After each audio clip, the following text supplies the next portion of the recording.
भारत देश में घुमंतू समाज का हो रहा है कल्याण। घुमंतू वर्ग के लिए है कई योजनाएं। भारत सरकार समाज के सबसे पिछड़े वर्गों के लिए कई योजनाएं चला रही है और गैर अनुसूचित, खानाबदोश और अर्ध घुमंतू जनजातियों की मदद के लिए सरकार ने अलग से योजना बनाई है। सरकार ने देश भर में गैर अधिसूचित और खानाबदोश और अर्ध घुमंतू जनजातियों तक सरकारी योजनाओं का लाभ पहुंचाने के लिए पहल शुरू की है और योजना के तहत इन समस्याओं का पंजीकरण सुनिश्चित करने के लिए एक पोर्टल भी लॉन्च किया है। कल्याण बोर्ड का गठन।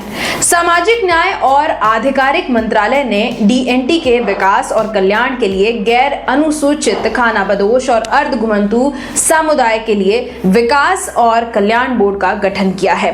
बोर्ड ने अपने लक्ष्य समूहों के लिए आर्थिक सशक्तिकरण योजना नाम से एक योजना शुरू की है। इसको देखते हुए कहा जा सकता है कि घुमंतू समाज के ऊपर भी कार्य किया जा रहा है। सामाजिक उत्थान के लिए उठाए गए हैं कदम। परीक्षाओं में शामिल होने में सक्षम बनाने के लिए अच्छी गुणवत्ता की कोचिंग प्रदान करना, बच्चों के लिए गुणवत्तापूर्ण कोचिंग की सुविधा से घुमंतू समाज का कल्याण होता दिख रहा है। छोटे समूहों को बनाने और मजबूत करने के लिए सामुदायिक स्तर पर आजीविका पहल की सुविधा भी दी गई है। मकान निर्माण के लिए वित्तीय सहायता। यह देखा गया है कि डीएनटी पूरे देश में शहरी और ग्रामीण दोनों क्षेत्रों में झुग्गी बस्तियों में रह रहे हैं। वे या तो खुले छोटे या अस्थायी तंबुओं में या छोटी झोपड़ियों में या काम चलाऊ कच्चे या पक्के घरों में रहते हैं। डीएनटी समुदाय के लिए घरों की कमी को ध्यान में रखते हुए एक अलग आउटलेट निर्धारित किया गया है। मैदानी इलाकों में लगभग 1,20,000 रुपए और पहाड़ी इलाकों में 1,30,000 रुपए की अनुमत सहायता प्राप्त कराई गई है। मूल मानव अधिकारों से वंचित समाज। रेनके आयोग द्वारा प्रस्तुत आंकड़ों की माने तो भारत में लगभग 1500 घुमंतू एवं अर्ध घुमंतू जनजातियां और 198 विमुक्त जनजातियां हैं, जिनमें तकरीबन 15 करोड़ भारतीय शामिल हैं।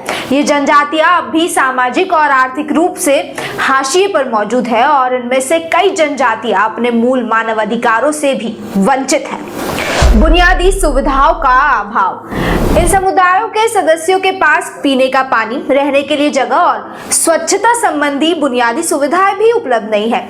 इसके अलावा ये स्वास्थ्य देखभाल और शिक्षा जैसी सुविधाओं से भी वंचित पाए जाते हैं। एक आम नागरिक आपको हमेशा इस प्रजाति को नजरअंदाज करता ही दिखेगा।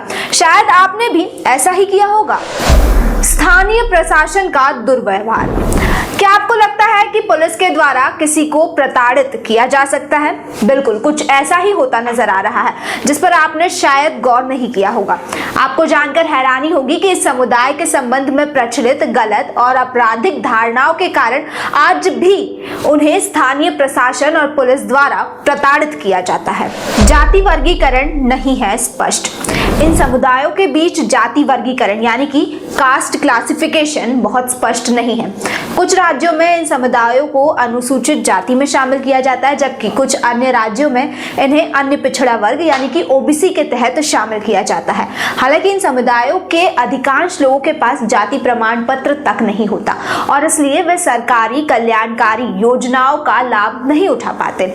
शायद हम इसको भी इनके पिछड़े होने की वजह मान सकते हैं।